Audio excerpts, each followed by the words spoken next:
Bienvenue dans Anti-Pitch, le podcast qui donne le temps aux entrepreneurs et entrepreneuses de présenter leur métier en profondeur. Je suis Valérie Sten, hypnologue spécialisée dans l'accompagnement des émotions des dirigeantes et dirigeants et dans les neurosciences cognitives appliquées à ton quotidien entrepreneurial. Ici, tu vas rencontrer des personnes de qualité et trouver des modèles et des conseils pour développer ton activité. J'ai hâte de savoir ce que tu vas retenir de cet épisode.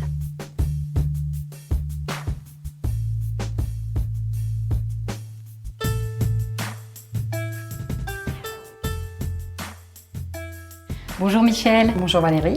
Je suis très contente d'être ici aujourd'hui pour discuter avec toi et que tu puisses nous présenter ton travail.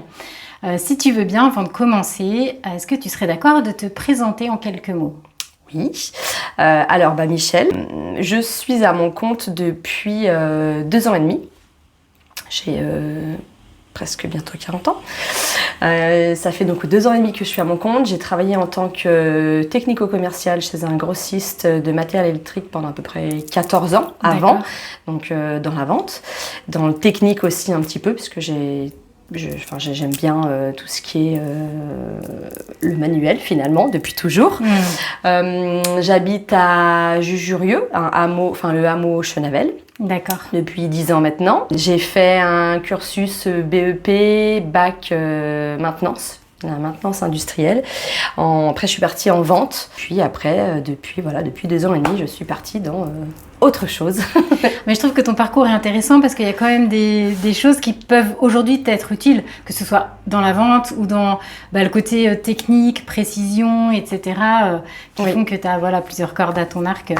En fait, la partie commerciale, la partie vente, tout ce que j'ai travaillé pendant 14 ans, aujourd'hui, me sert complètement. Aller chercher des fournisseurs, regarder les prix, négocier des prix. La partie démarchage aussi, qui n'est pas la partie que je préfère la plus et qui ne me plaisait pas avant non plus. D'accord. Mais c'est pas évident d'aller... Enfin, c'est pas évident. J'ai toujours peur de déranger ou d'embêter, surtout qu'aujourd'hui, on est tellement sollicité de partout que j'ai pas envie d'embêter les gens, donc j'ai toujours un petit peu de mal là-dessus à aller chercher, entre guillemets.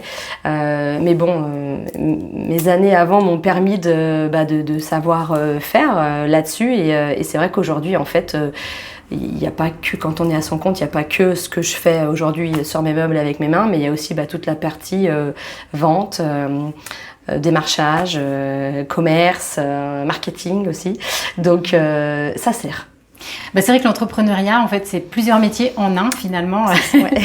Est-ce que tu peux nous parler un peu plus précisément de ton entreprise, de ce que tu proposes et puis aussi de son nom, comment tu as choisi le nom, à quoi ça correspond? Ça fait beaucoup de questions dans une question. Oui, donc du coup, la société, ça s'appelle Les Oubliés d'Aime Encore. J'ai cherché longtemps pour trouver un nom d'entreprise qui pouvait me correspondre et correspondre du coup à ce que je fais. Donc aujourd'hui, moi je fais de la rénovation de meubles anciens, donc je récupère les meubles que les gens jettent malheureusement pour justement leur éviter la poubelle. Je les rénove pour qu'ils aient une apparence moins vieillotte. Pareil sur d'autres choses, pas que sur les meubles. Et donc du coup, il fallait trouver un nom d'entreprise qui regroupait les anciens meubles, le fait de les oublier, de les jeter, de pas s'en servir. Je voulais y mettre un petit peu de moi aussi en même temps, et puis du sentiment et du cœur. Donc au départ, c'était Aime Encore qui me venait en tête pour... On aime encore un vieux meuble. Aime encore, je voulais pas écrire aime le mot aimer, A-I-M-E. Vu que je m'appelle Michel, la lettre M, tout simplement, elle veut tout dire quoi. Oui. Donc du coup, c'était aime encore, et après je me suis dit aime encore, ça fait un peu trop court. Et puis je voulais vraiment qu'il y ait ce lien avec aime encore, c'était pour dire c'est aujourd'hui, c'est maintenant, c'est nouveau, c'est on l'aime encore. Mais je voulais un truc qui parle aussi du passé. Et en fait, les oublier, c'est parce que ces meubles, ils sont malheureusement oubliés aujourd'hui. Donc j'ai essayé de fabriquer des associations. Et du coup, j'ai mis le D apostrophe pour en fait les oublier d'Aime Encore. Le D apostrophe avec le M, ça fait comme si c'était les meubles de Michel, un petit peu dans l'esprit. D'accord. Et du coup, ça glisse, les oubliés d'aiment encore. Donc, j'ai galéré à trouver un M en forme de cœur pour vraiment axer sur le mot cœur. Aujourd'hui, les gens ont du mal à comprendre un peu le mot. Au début, ça m'embêtait un peu. Et en fait, finalement, aujourd'hui, ça m'embête pas du tout parce que du coup, je vois que les gens bug, tilt dessus. Oui. Et en fait, ça permet d'engager une conversation. Et le fait de leur expliquer, du coup, ils comprennent l'univers tout de suite. Oui. Et puis, étant donné qu'on a parlé après dessus, les gens s'en rappellent aussi beaucoup plus, forcément. Parce que quand on parle de quelque chose, qu'on raconte un peu une histoire, ça match, ça reste dans la mémoire, quoi. En effet. Donc du coup, je suis très bien comme ça avec. Et puis maintenant, c'est toi. Et puis maintenant, ouais, c'est ça, exact. Et puis par rapport à la société, donc il y a la rénovation de meubles anciens et pas que les meubles. Il y a aussi du coup tout ce qui va avec les objets de décoration ou de la vaisselle. Puisqu'il n'y a pas que les meubles des fois qui se retrouvent un petit peu jetés. Donc moi, tout ce qui est luminaire, j'aime beaucoup. La vaisselle en porcelaine. Et puis après, des petits objets de décoration vintage, des cadres, des tableaux, des miroirs. Je prends au coup de cœur, en fait. D'accord. Donc tu passes du temps à chiner, à aller chercher des petits trésors je sais pas, sur les marchés en brocante, effectivement. J'ai des fois un petit peu une liste parce que pour savoir un petit peu quand même cibler quelque chose pour éviter que ça parte dans tous les sens. Parce que c'est un peu beaucoup ça, moi. Sinon, t'aurais trop de coups de cœur. Ouais, non, mais oui, je repartirais avec des sacs trop pleins. Donc, je me fais quand même des petites listes. Et puis après, des fois, c'est voir un truc original qui sort un petit peu de l'ordinaire et je craque dessus. Et après, sinon, en fait, il y a aussi, du coup, maintenant, les gens commencent un peu à me connaître et en fait, je suis sollicitée pour savoir si je suis intéressée pour récupérer des choses. D'accord. Et c'est là où c'est même le mieux puisque c'est vraiment le cœur de mon métier, c'est-à-dire non pas que je veux que des dons, c'est juste qu'en fait je veux pas que ça parte à la poubelle. Donc en fait, au lieu d'éviter la poubelle, je suis un peu la dernière chance, je me considère comme la dernière chance pour essayer de les embellir, de les mettre en situation et de susciter un coup de cœur auprès des gens pour qu'ils puissent craquer sur un objet. Je trouve que c'est une des forces de ta boutique, c'est que comme on va voir les éléments dans un contexte, on les voit différemment en fait. Ah ouais. Un objet qu'on aurait trouvé peut-être ringard ou un peu vieillot, à côté d'un autre objet plus moderne, on en voit le potentiel différemment en fait. Là, j'essaye vraiment de créer des petits univers, des ensembles. Des fois, la tasse et la sous-tasse, c'est pas du tout la même marque, pas le même pays, mais j'essaye de créer en fait un ensemble et puis c'est ce qui donne envie aux gens parce qu'aujourd'hui, il y a beaucoup de personnes qui n'arrivent pas à se projeter. Oui, c'est pas évident. Et en fait, limite, il faut qu'ils achètent l'ensemble complet parce que c'est l'ensemble complet qu'ils trouvent joli. Ils savent pas avec quoi il faut associer. Et c'est vrai que j'essaye de faire des petites mises en situation pour que les gens puissent se dire ah ouais, en fait, finalement, c'est pas si vieux que ça, c'est pas si moche que ça, quoi. C'est mis avec quelque chose, présenté comme on est censé s'en servir. Ça lui donne vie et ça lui donne son utilité, quoi. Donc c'est vrai que j'essaye de créer ce petit univers dans le magasin. Puis en même temps, ça permet de décorer aussi les meubles. Oui. Et puis ça permet de pouvoir se projeter, j'allais dire. C'est quoi le type de projet qu'on te propose le plus souvent ? Alors, les projets sont tous différents. Parce qu'en fonction des goûts de tout le monde, donc c'est toujours des choses différentes, mais on me sollicite le plus, c'est pour faire uniquement la prestation de rénovation sur le propre meuble de mes clients. D'accord. C'est-à-dire qu'aujourd'hui, moi j'ai un stock de meubles bruts que je propose bruts ou avec un projet de rénovation, mais aujourd'hui je suis plus sollicitée à l'inverse, c'est-à-dire que les gens ont déjà un meuble chez eux auquel ils tiennent et du coup ils aimeraient le rajeunir un peu, le moderniser, le relooker.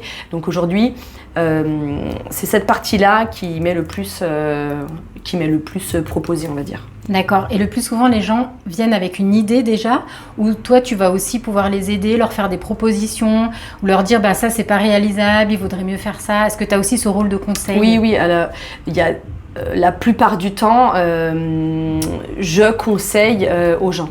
Il y en a quelques-uns qui ont déjà des idées, ils savent déjà ce qu'ils veulent. D'accord. Donc du coup, c'est cool, on gagne du temps. Mais sinon, souvent, les gens, non, ils savent pas du tout sur quoi partir. Donc là, je fais un peu l'enquêtrice, c'est-à-dire que j'ai tout un petit questionnaire pour leur demander ce qu'ils aiment, ce qu'ils n'aiment pas, où le meuble il va aller, dans quelle pièce il est, quel est l'univers, quelles sont les couleurs, est-ce qu'il y a déjà de la déco, pas de la déco, pour vraiment justement aller intégrer le meuble à ce qui est déjà sur place. S'il y a des choses que j'ai déjà réalisées, je leur fais voir ce que j'ai déjà réalisé. Si c'est quelque chose, un univers dans lequel j'ai pas travaillé, je vais chercher des inspirations sur internet. Je leur fais voir ce qu'il est possible de faire. Il peut m'arriver des fois de faire des petits croquis pour mettre en couleur, entre guillemets, le futur projet. Et puis du coup, on en discute, ça plaît pas, il y a des éléments à modifier, on peaufine jusqu'à ce qu'on trouve le projet entièrement fini. Et c'est là où c'est top, parce que du coup, alors ça prend du temps, forcément, mais je dis tout le temps à mes clients, c'est pas grave si ça prend du temps. Ça reste quand même du coup un élément où ça reste de la décoration, donc il faut pas qu'on se trompe sur le choix de la couleur, sur le choix du motif, parce qu'après ça va être dans leur pièce, donc il faut qu'on soit sûr de ce qu'on va faire. Quand on a une armoire comme ça à peindre, si on se trompe de couleur, c'est compliqué. Ça peut changer toute la pièce. Exact. Ouais. Donc du coup ça prend un peu du temps, mais c'est pas grave. Mais c'est vraiment un échange en fait. Oui, oui, ça j'envoie des petits éléments, des photos, ils me disent ça leur plaît pas, ils passent en magasin, ils choisissent les motifs, les couleurs, ou je vais chez eux pour regarder la couleur avec mon nuancier par rapport à ce qui est déjà existant. Donc oui, c'est un vrai échange. Le but, c'est que ça matche à eux. Donc on est obligé de passer par là. Oui, puis je trouve qu'en termes de créativité, j'imagine que toi, tu as des sources d'inspiration, tu as des idées, mais quand il y a d'autres personnes, comme on dit, à plusieurs, on va plus loin, là, ça te permet d'avoir d'autres idées, des choses auxquelles tu n'aurais peut-être pas pensé tout seul. Oui, aussi, des fois, exactement. Quand on échange, on va me demander quelque chose on m'a déjà demandé des choses que j'avais encore pas réalisées. Donc c'est vrai, souvent, des fois, on va me demander est-ce que vous savez faire ça. Donc moi j'explique toujours, je regarde, si c'est dans mes compétences, je fais. Si c'est pas dans mes compétences, je vais chercher des confrères à droite à gauche ou des artisans pour faire d'autres choses à droite à gauche. Je me lance vraiment pas dans quelque chose que je sais pas faire, et il y a pas de secret. Donc les clients sont au courant. Puis j'aime bien travailler avec d'autres artisans du coin, ça permet de se faire travailler entre nous, donc ça c'est top. Mais c'est vrai que des fois, d'échanger, il y a peut-être quelque chose auquel j'aurais pas forcément pensé, puis du coup on va me dire et si on faisait ça comme ça, et c'est vrai que finalement oui, pourquoi pas, et puis il y a des choses que je n'avais encore pas faites, et des fois du coup c'est la première fois que je vais faire ce qu'on me demande en projet, donc c'est un petit challenge en même temps, une petite pression, mais qui est bonne, parce que du coup c'est se dépasser soi, donc c'est vrai que oui, ça c'est plaisant aussi, quoi. Toujours sur cette idée de projet, est-ce que tu saurais me dire quel est le projet le plus original que tu as mené, ou celui qui te tient le plus à cœur? Depuis le temps que je travaille, j'en ai fait maintenant beaucoup des meubles. Faudrait que je m'amuse à les compter, parce que j'en ai fait un sacré paquet, et il y a énormément de styles. Le fait de faire du projet personnalisé, je fais des choses des fois très simples, et puis moi je vais faire des choses à l'inverse plutôt moins simples, on va dire. Donc c'est vrai qu'il y a un peu de tout, et il y a eu une période, mon coup de cœur, c'était un chevet que j'avais fait pour quelqu'un. Donc elle m'avait passé une commande, elle m'avait donné un peu un thème, entre guillemets. Donc c'était un chevet où j'avais pour départ ce tissu-là. en motif. Donc j'ai cherché des couleurs à associer avec. Donc il y a un côté qui est en dégradé jaune avec du blanc et de l'autre côté qui est en dégradé avec différents roses. Et en fait, j'ai adoré le faire. Et en fait, il était magnifique. Et en fait, vu que c'était un projet pour quelqu'un, je l'ai gardé très peu de temps. Oui, t'as pas eu le temps d'en profiter. Donc je l'ai pas beaucoup vu au magasin.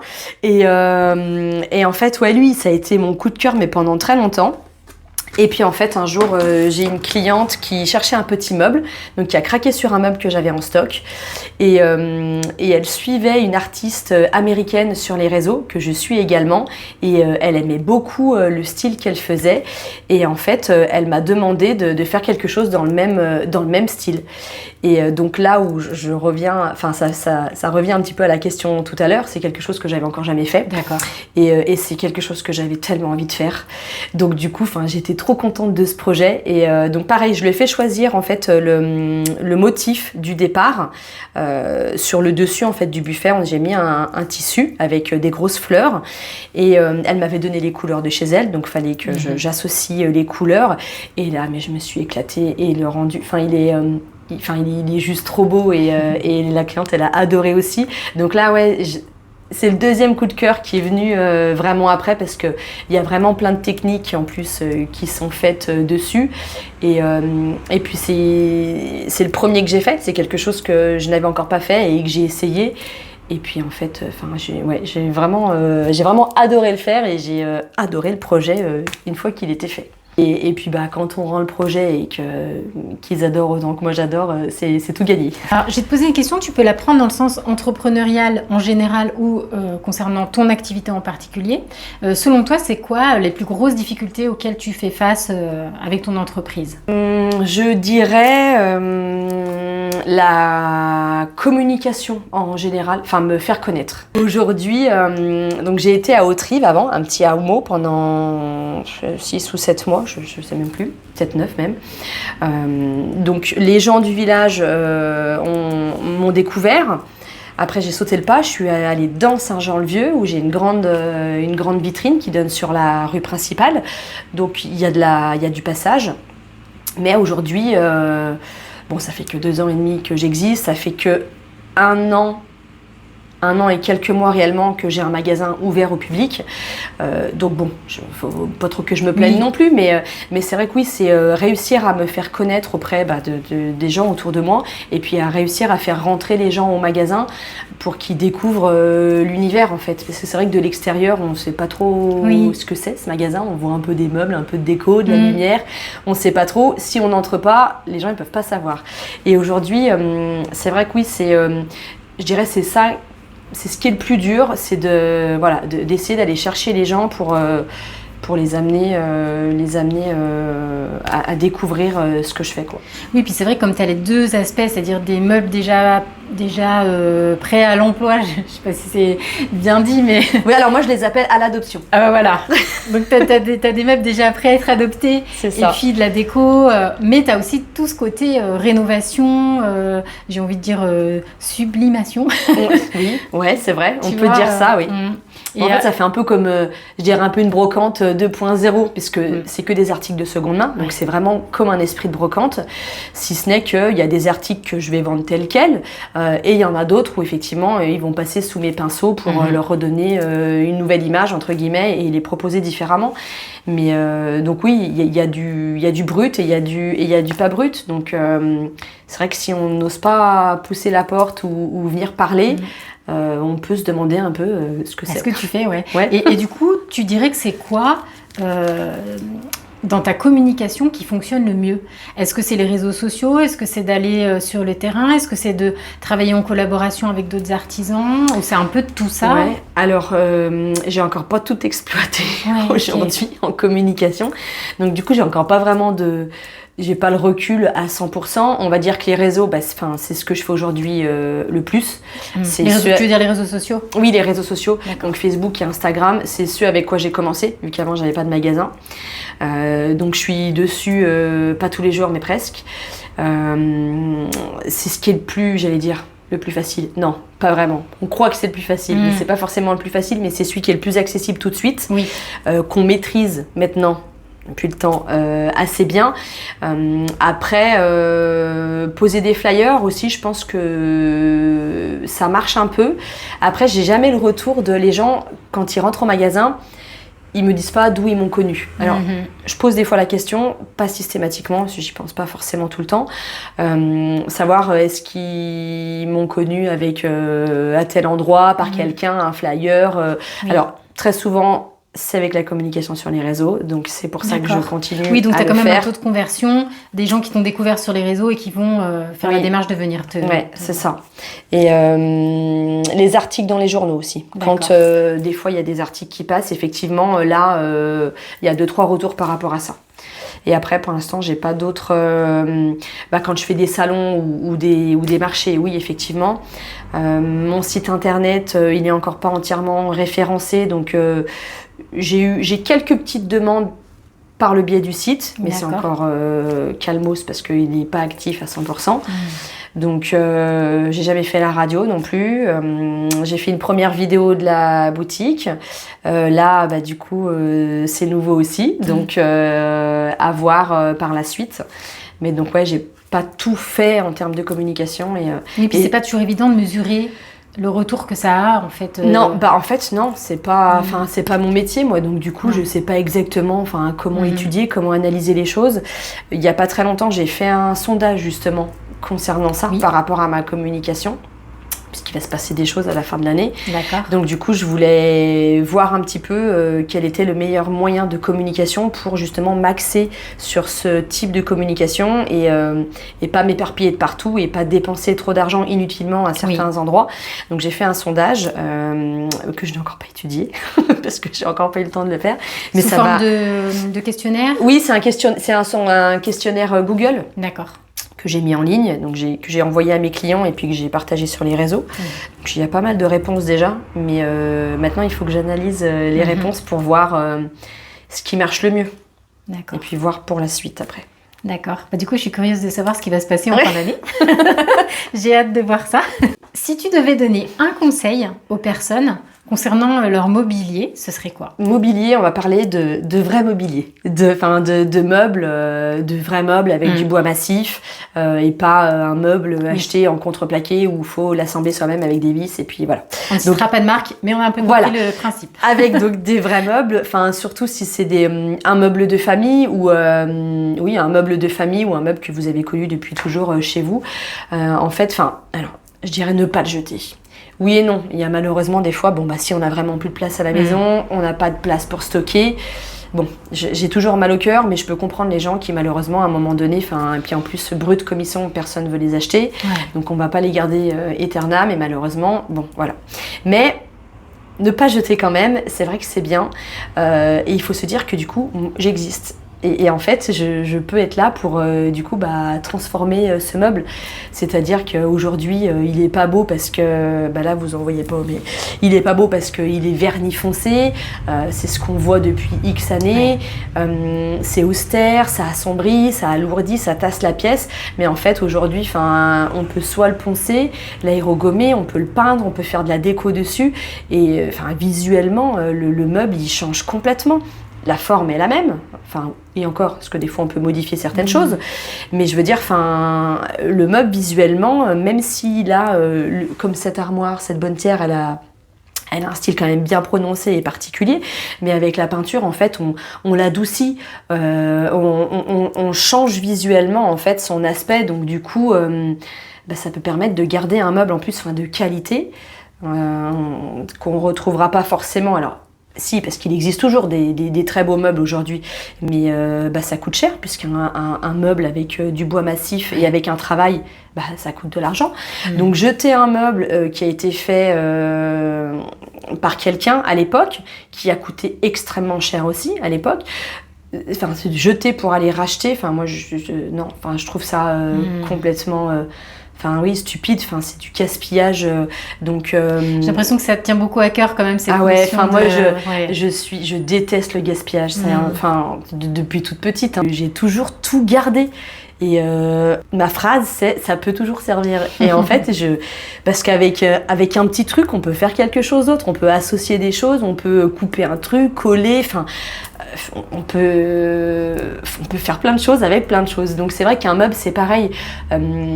Pourquoi jeter quelque chose qui est en parfait état, qui est fait avec de la matière noble, qui a été travaillé, juste parce qu'en fait son aspect visuel il est pas beau, si c'est que ça aujourd'hui, c'est pour ça qu'on les garde pas, ou parce qu'au pire on n'a pas de place, mais au pire jeter le meuble d'aujourd'hui qui est pas très top, qui ressemble à rien, et garder un vrai joli meuble qu'on va décorer, que je vais rénover pour chez vous avec vos goûts, qui va aller s'associer avec le reste, et en fait on garde un beau meuble, quoi.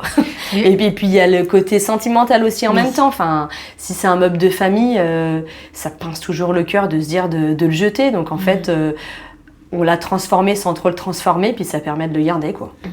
Oui, donc le conseil, ce serait de ne pas regarder le meuble tel qu'il est, mais plutôt de voir un peu son potentiel, et puis de te demander un avis, voir ce que tu peux faire.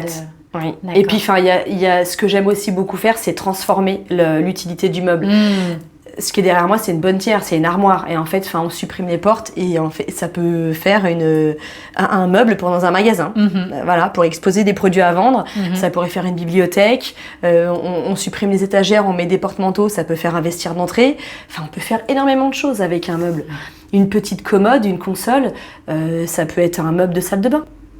Enfin, il y a tellement de choses à faire avec des meubles on pense pas forcément quand c'est son propre meuble, on imagine pas. Oui, parce qu'on a l'habitude de le voir dans un contexte, et c'est dur de se projeter dans un autre cadre. Complètement. J'ai vu que tu proposais de temps en temps des ateliers. Est-ce que tu peux nous parler un petit peu de ces ateliers? Comment ça se passe? Qui est concerné? Alors oui, les ateliers, j'ai mis 3 formules en place. 4 aussi, si on veut. Enfin, pour l'instant, elle est encore pas vraiment faite. D'accord. Mais j'y ai pensé là pendant la période estivale. Le premier, c'est pour les enfants. Donc, c'est un atelier parents-enfants ou grands-parents petits-enfants. D'accord. Je prends pas les enfants toute seule. Je pense que je pourrais, mais je sais pas. Enfin, je n'ai pas forcément... je suis pas nounou, donc le but c'est pas de les garder eux tout seuls, et puis le but c'est aussi qu'il y ait un échange, de partager un moment entre le parent, l'enfant ou le grand-parent et le petit enfant. Donc l'adulte ne fait vraiment rien dans cet atelier-là, il est vraiment là pour assister le petit et l'aider. D'accord. Donc c'est vraiment quelque chose qui est que pour le petit, ça dure 2 heures avec un petit goûter. Souvent c'est les matins pour les enfants, et après on va dire que c'est le même style d'atelier, en atelier créatif pour les adultes, où là c'est sur une après-midi, environ 3 heures, 3h30, 4 heures, tout dépend le groupe, tout dépend l'ambiance, de comment ça évolue. Donc aussi bien l'atelier pour les enfants que l'atelier pour les adultes. Je demande aux gens en fait de venir avec un support, puisque pareil, là encore, on va parler du recyclage et du gaspillage. Donc en fait, le but, c'est pareil, c'est en même temps de passer un moment sympa et créatif, c'est aussi de se dire « Ah bah tiens !» on peut rénover un petit quelque chose. Donc l'idée, c'est en fait d'aller farfouiller dans le garage, la cave, le grenier, un petit objet ancien, vieux, qui paye pas de mine, entre guillemets, j'allais dire, où en fait on va se dire ça sert à rien ce truc, on va pas s'en servir, et en fait ils repartent avec quelque chose qui du coup qui est transformé. Donc voilà, le but c'est de se dire on vient avec quelque chose qui servait plus, qui était ancien, on a passé un moment sympa où on apprend des petites techniques et on le redécore, et du coup on repart avec un produit entre guillemets neuf et qu'on va pouvoir du coup réutiliser à la maison. D'accord. C'est impossible que personne n'ait rien qui traîne quelque part, et si ça arrive, puisque bon, ça peut arriver. Moi, j'ai quelques petits objets que je chine à droite à gauche et que j'ai au magasin que je peux proposer à la vente pour les ateliers. Sinon, souvent, j'oriente les gens à la ressourcerie à Amberieu, où c'est une mine de trésors. Y a plein de trucs, et donc aussi bien sur un petit support en porcelaine, en fer, en verre ou en bois. Enfin, il y a de tout, et voilà. L'idée, c'est d'apprendre à à customiser, à relooker quelque chose en fait où on s'en servait plus parce qu'il avait une apparence pas jolie. Et donc c'est un peu il y a un petit côté en même temps, bah oui, je recycle, je jette pas et puis et je réutilise quelque chose que j'avais et qui me servait plus, quoi. Donc pour les ateliers enfants et adultes, c'est le même concept. Et puis après, il y a le stage de relooking de meubles. Donc là, c'est vraiment pour apprendre comment on fait pour relooker un meuble. Sur l'atelier créatif adulte, on voit aussi toutes les étapes. Mais elles sont en accéléré parce que c'est sur une après-midi en 3 heures, donc c'est très accéléré.